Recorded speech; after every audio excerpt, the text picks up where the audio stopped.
Hello there, I'm Scotty, you're not. And for Pick 10 Horror 4, this one we're looking at Shredder, which is a spin off of Teenage Mutant Ninja Turtles. And you know what?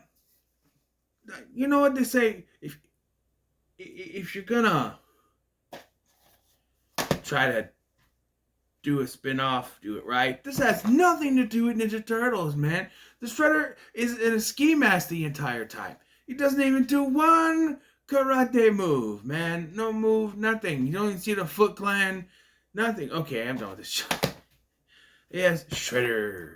It's actually about a group of skiers who are snowboarders, shredders, and go to this abandoned ski resort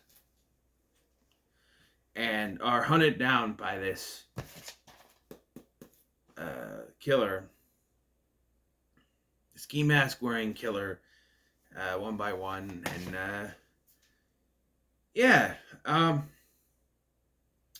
So uh, I knew what I was getting into when I put this movie in. I knew what it was.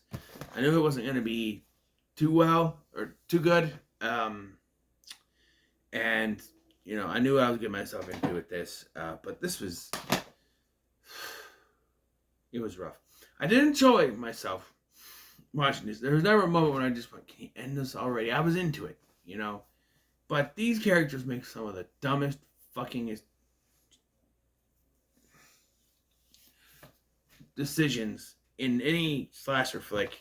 When people say, "Oh, generic slasher flick with teens, they're in their 20s, but making bad decisions," that this is a great example of how the slasher genre kind of flopped in the early 2000s. All right, this is a great example of that. This is something made very cheaply, as you can tell by the effects in this movie.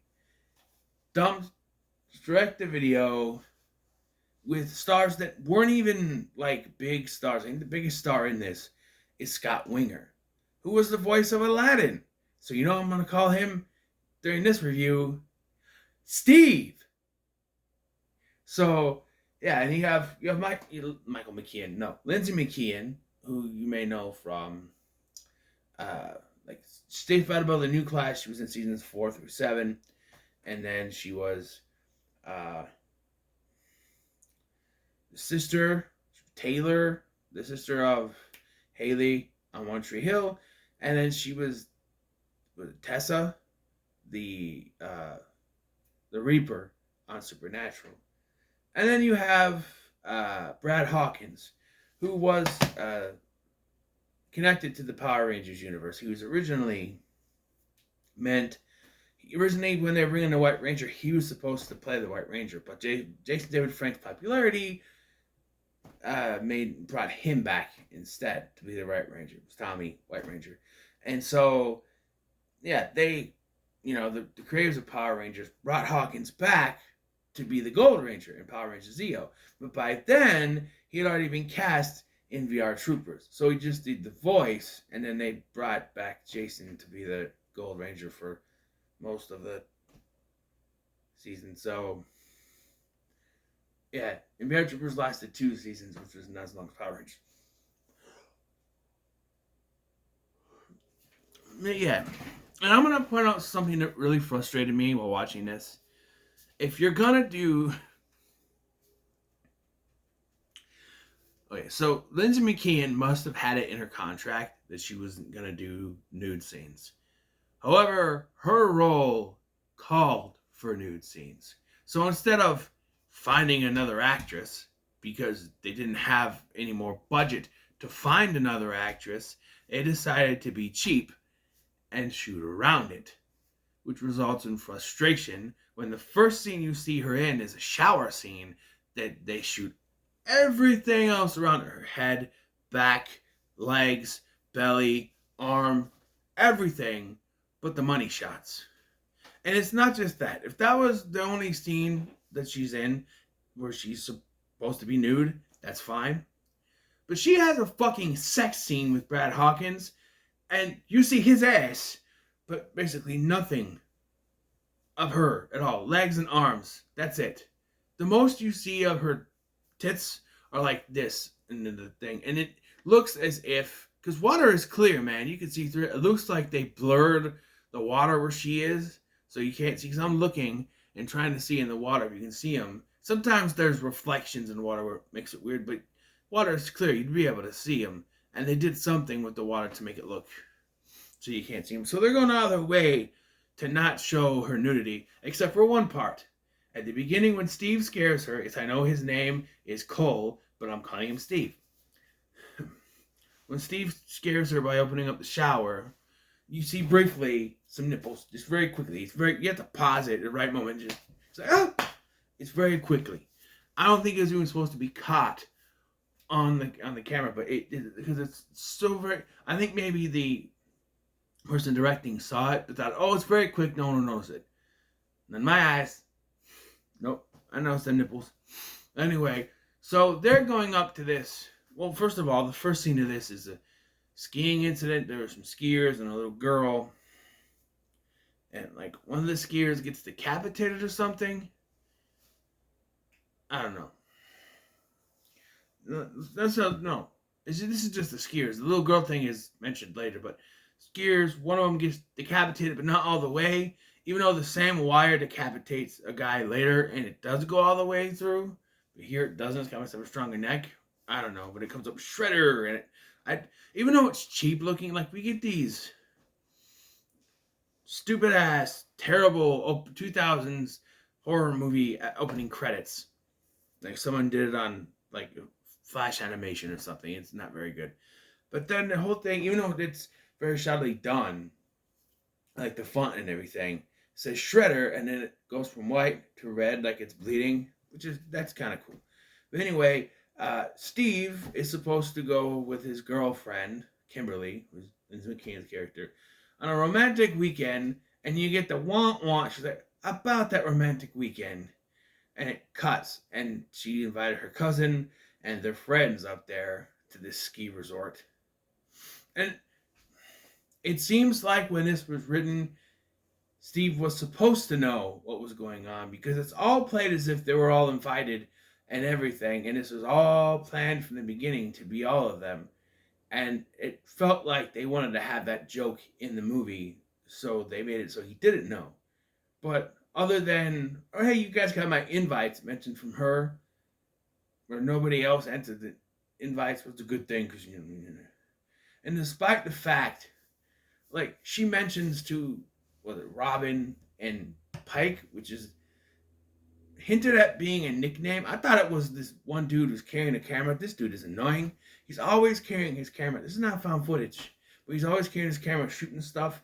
Even when it gets to the point where, like, people are getting killed and he's trying to film it, and it gets even more ridiculous. But, she's in the bathroom with these two other girls, and she's basically saying that she's, even though it's supposed to be a romantic weekend with Steve, she's basically, nah, I invited this dude named Chad, and I'm gonna fuck him. And, like, how you, whatever, your boyfriend thinks you're gonna be there to fuck him, and you're gonna do some dude named Chad, which we never meet. We see his dead body, but he's a non-existent character in this, really.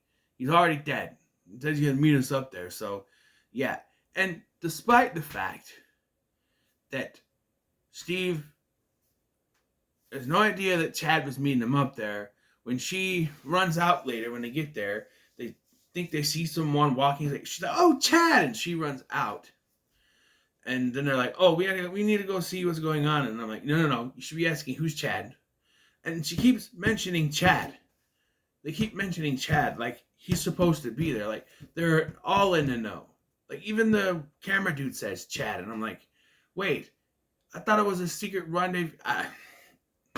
Script all over the place. This is not written very well.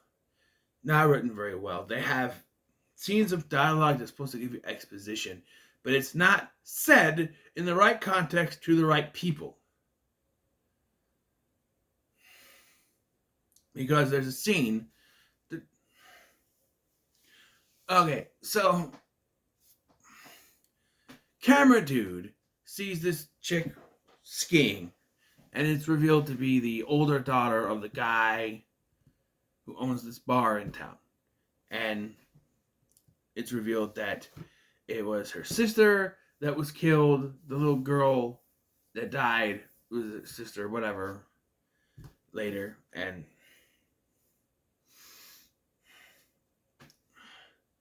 I'm sorry, I'm getting frustrated already. But yeah.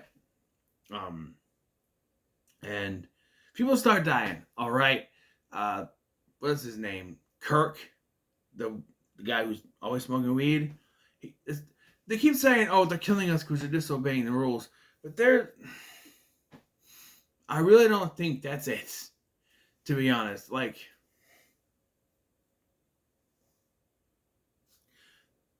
I don't know. I don't know. But Kirk gets killed because he disobeyed the rules. Okay. He gets stabbed with an icicle, which I mentioned before. You cannot stab someone with an icicle. It's not sharp enough. There's no way. There's no way you can stab someone with an icicle. I'm sorry. There's no. Maybe like scratch a hand, but not all the way through a chest, man. Bone here. Bone here.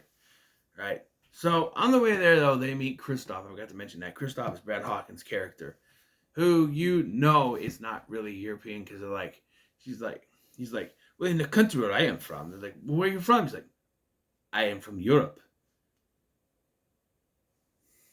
Okay, he's not really from Europe, just from Europe. You can think of any country, France, nothing, just Europe. He's just Europe, right? I don't know, but yeah, and he's supposed to be the red herring. You think he's the killer, despite the fact that he's too much of a red herring, to be honest. So yeah, Kirk gets killed, and then Robin is on the ski lift, and Ski Man jumps up there, and he's waving the rules, right? But she pushes him off the ski lift, and he falls down. Right after this, though, okay, so I'm gonna spoil who the killer is. Okay, if you don't care who the killer is, keep watching. If you care, watch this movie. I don't know how you're gonna find it. I had to. There's a Blu-ray somewhere apparently, but I got the DVD. I don't think it's streaming anywhere. But anyway, it's the older daughter. She's the killer, and the reason that it's confusing is that I figured it out right away.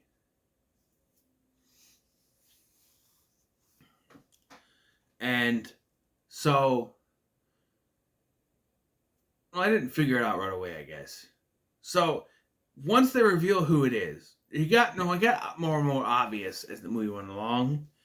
So, like at one point, I'm like, okay, I think I figured out who it is, because they do this thing where they make you think it's the dad, and then they just get decapitated, and then the killer shows up and like, okay, it has to be her, right? So then I thought back to once the movie's over, I'm like, wait a minute. Something's not right here, because who we are perceived to be the killer gets pushed off by Robin, and then she accidentally hangs herself with her own scarf, which, how does that work? It gets caught, yes, but one side gets caught there. The other side, how would it get caught? Both ends would have to be caught, but we're shown there's only one end that's caught, because she's hanging from one end as it's hanging. It doesn't make any sense. And she hangs herself there. It's not even the ski man that kills her. Ski piss and whatever that kills her. So, yeah.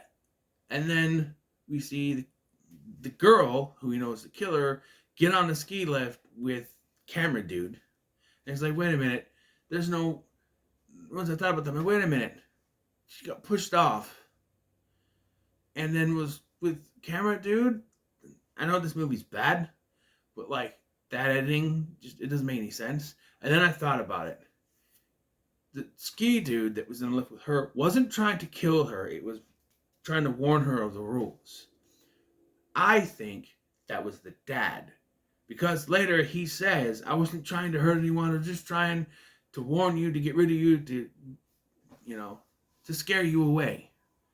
So I think that was him. How he was by being pushed off a ski lift, I don't know. But Yeah.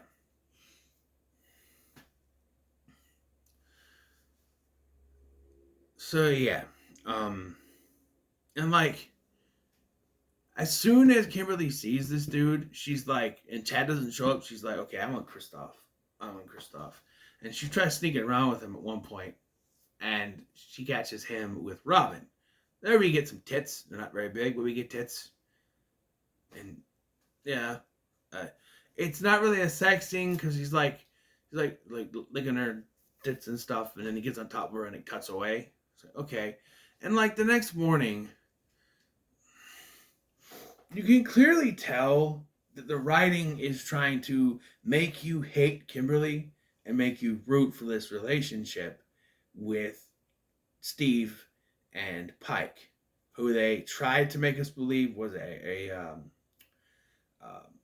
a lesbian because her name Pike rhymes with you know what, uh, Dick Van Dyke. It rhymes with Dick Van Dyke. I'll just say it in that context. But by the way, that could be misconstrued as a dirty name, Dick Van Dyke. Dick Van Dyke. Anyway, um,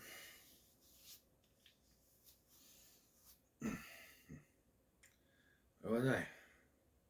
So yeah, they're trying to make you hate her when like they're basically flirting, and she comes up with maybe some eggs, scrambled but not running, and she's just being like the biggest bitch ever, and everything that she's doing is just to spite him. Like she's clearly not interested in Steve, but she wants Kristoff to a point that she sneaks off with him later. But yeah, and like yeah, and but like I said, the writing's not good enough for this kind of story because he still clearly wants to try to have a relationship with Kimberly. He still cares, but he also cares for Pike, and it's that whole I don't know. It's just not strong enough writing for this kind of love triangle thing. It just doesn't work right, and to the point that um, uh, Kristoff was supposed to be teaching her how to snowboard or whatever, and um, eventually they like get separated, and she freaks, "Oh, why did you leave me?" Which is supposed to make us think he's the killer, and then they sneak off to a hot tub in the middle of a ski resort, and that's where it's found out that he's not European and he's faking his accent. And this is where we get the exposition dump. But like I said, it's not presented in the context that it's needed or to the right person because he is confessing this stuff to her and she couldn't give two shits. She just wants to hop on that dick. Like he's telling her like, "Oh, it was my friends that's responsible for the death of that girl. And we were responsibly skiing down here and my friends disappeared. I'm trying to find them. I'm trying to track down my friends and all that stuff." And she's like, "Oh, that's nice. Fuck me." And then we cut away to Steve, Pike, and Camera Dude. They find this place where they find the little girl still frozen and preserved perfectly, even though they find the bodies of the dead skiers later, and they are like decayed corpses. I don't know what that was, but okay. And Camera Dude gets his leg choppy. And the whole time he's still trying to film it with the camera. And they go to leave and say, "Oh, my camera." And he has to grab it. I'm like, dude, leave the fucking camera. They get away. They knock out the killer. They get away. And then they go back and he's like, "It's Kristoff. It's got to be Kristoff." And they get back and he walks in on them just doing it. And like I said, you see nothing about his ass. And she's like, "Oh, I can explain. It's not what you think." I'm like, well, what would, okay. I'd be like, okay, explain it. And again, this doesn't make any sense, especially in the context we find out later. And she runs off. She puts her underwear back on. And again, we just see from behind, no tits in the front. And puts her coat on. And she runs off. Right? Kristoff staying behind. And now that Kristoff is given his exposition dump, although it doesn't help anyone because he gives it to the person who cares the least, He is killed off, being beaten to death by a shovel off screen. He gets there's two shots with the shovel on screen, and then they come back, he's just dead. And I think it's supposed to be implied he knows who the killer is here, because we don't see the killer, we only see a point of view from the shovel. We don't see the face. So I'm assuming that the killer's mask was off at this point. So, you know. You can also imply here that he knew who it was the entire time. But yeah, but like, they go back, like she runs out there and they all come back together. And when she's like, oh, he got stabbed. And she's like, it's Kristoff. It has to be Kristoff. And she's like, no, wait, he was with me. There's no way that he could have done it. You know, and then they run in there. He still thinks it's Kristoff. He runs and he says to the body, so, okay, it's not him. I'm like, well, yeah. Oh, by the way, they're out there talking, and cameraman has a funny line where he's like, he looks at Kimberly and is like, aren't you cold? Because she's just wearing a coat. So they eventually make their way back to the resort, the place where they're staying. And so Steve and Pike take camera dude upstairs to help with his leg, while Kimberly looks for stuff to defend themselves. She decides to go into the basement. It's a horror movie. You do not go into the basement. And of course, she ends up finding the dead by the skiers, Kristoff's friends, and runs back upstairs. Meanwhile, Steve and Pike are using piercings to sew his leg wound back together. What? Why? This had my eyes rolling. I'm like, what? I mean, it's creative. I'll give you that. It wouldn't work, but it's an idea. I don't know. It doesn't matter because they take off. Killer shows up, and I was ready for this guy to die because the killer shows up. He's right there. Dude picks his camera up and records it, and then he gets stabbed through the camera, through his eye with a fire poker.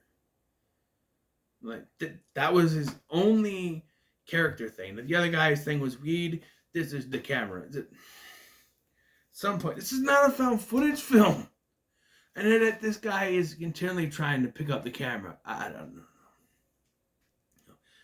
So they go out there to find out, okay, we gotta get out of here. They go outside, they find their car has been messed with, and their friends are all laid out in like snow angels on the front lawn or whatever. And that makes me think, so did the killer like take them and make the snow angels? Shouldn't there be marks of where they were standing when they did it? I don't know, but it's like all the ones that they've killed so far, Kristoff. And they even say, and probably Chad, and she does find Chad's body in a cupboard, which makes me think, wouldn't they have smelt it already? And those other bodies too. I mean, it didn't been in the basement again, but so Steve and Pike are trying to start the car, and again, Kimberly gets chased down to the basement by the killer, and she tries to contact Steve, and this, maybe you know, she's whispering on this radio, call, whispering. He finally hears her, and I don't know what she thought was going to happen, because she's whispering, but she knows when he answers, it's going to be loud as fuck. She's going, call. And then you go, Kimberly, is that you? And the killer turns back around. I understand trying to get help, but if she had one freaking thought in her fucking head, she'd be like, no, I can't contact. I can whisper so he hears me. But if he responds back, they're going to hear him. So that's not an option. Wait till the killer leaves and then find a way out. No, she gets killed. Off screen, of course. He gets off screen to death. And eventually, Steve finds the body. And then while that's happening, the killer, quote unquote, kills Pike. And this is like I said, the writing in this movie sucks. Because they show her dead body, eyes open, laying in the snow. Remember that. Laying in the snow, looking dead, eyes open. If her eyes were closed, it'd be one thing, but her eyes were open. Remember that. So, he has a confrontation with the killer. He runs off. He ends up finding the dad, who acts all maniacal, so we can think he's the killer. He's like, I didn't kill anyone. No one is dead except for my daughter and my wife, because they found this whole thing where the wife died. Apparently, drunk snowboarders were responsible for his wife's death too. That's brought up that's not even brought up until they find the stuff in that little cabin thing. So he tries to shoot him with the because Steve's whole thing now is, oh, I'm irresponsible, which I said really has nothing to do with why this killer is killing, because we find out later. But anyway, the guy starts shooting at him, and he confronts him, and that's when he's all acting all maniacal. And it turns out it's blanks in a shotgun, which I don't know if you can do blanks in a shotgun, maybe, I don't know, but, or a rifle, whatever. Rifle, shotgun, I think they're similar. I'm not a gun person, but it's often known. But anyway, Steve runs off, tries to run off. The dude chases after him, and he gets decapitated, like at the beginning of this, or the end of Wrong Turn 4. Yeah, cuts the head off. So you're supposed to think the killer is dead, and this is the most. He makes it back to town. Okay, he makes it back to town. He runs into the bar, all right, and he's looking for help. He knows that the owner of the bar was the guy that just got decapitated. And so unless he can find the daughter somewhere, there's not going to be any help. The phone doesn't work. He goes out the back door. It shuts and locks on him, and he gets caught in this back alley where the killer is there. Just happened to be there. Just knew he was going to go out that door with a shredder. And tonight we dine on turtle soup because the killer with the shredder comes towards him and just reveals herself to be the killer, which, you know, to be the older daughter, of course, out for revenge. And, yeah. But surprise, Pike is still alive and knocks her down in front of it, and she's killed with a spectacularly bad effect. And, yeah. Anything. And how did Pike get there? Well, you do see that she got the truck. They did get the truck working before she was killed, so the truck's still working. So he walked there for no reason. But again, he didn't know that the car was still working, was working again. So, yeah, I was like, oh, that's right, she got the car working. Wait, well, why did he walk there? He didn't know, because he was in the whole Kimberly thing. Oh, by the way, as Kimberly is dying, she says to him, and this made me just go, ugh, really? They had to do this? As she is dying, her last words to him are, I never loved you. No fucking shit. Do you really need to state the obvious here? It just doesn't make... Anyway, it's implied that they're going to be a couple now. Despite the fact that he makes a lesbian joke. I don't know. It's implied that Kimberly somehow thought Steve would be attractive to Pike, so she told him she was a lesbian. But again, she never loved him, so I don't understand. Maybe she wanted him wrapped around in her little finger. I don't know. Not worth your time. It's not worth your time. I would recommend, if you want like some schlocky, if you're in for like a generic slasher, you just want to have some fun seeing these stupid ass characters get killed, do it. But other than that, it's not worth your time. Which is the first not worth your time I've given in a while. But anyway, we are on dice now with only 6 left, so let's roll. 1? Really? 1. That's kind of boring. Let's see. 1. Oh, ski doski. Stir of Echoes, is it? Yes. Stir of Echoes. Okay, let's get the...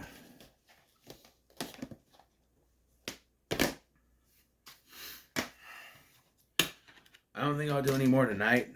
I haven't even uploaded the other one yet, as of me recording this, that I did, Jacob's Ladder. I haven't uploaded this review yet. So I have 2 to upload. So yeah, what are your thoughts on Shredder? No comments, let me share, like, share, and subscribe. Thank you for watching. I've been Scotty, and I would tell you this: I do not regret buying this because at least, like I said, I could have some fun with it. But yeah, it's. I'll see you in the next one.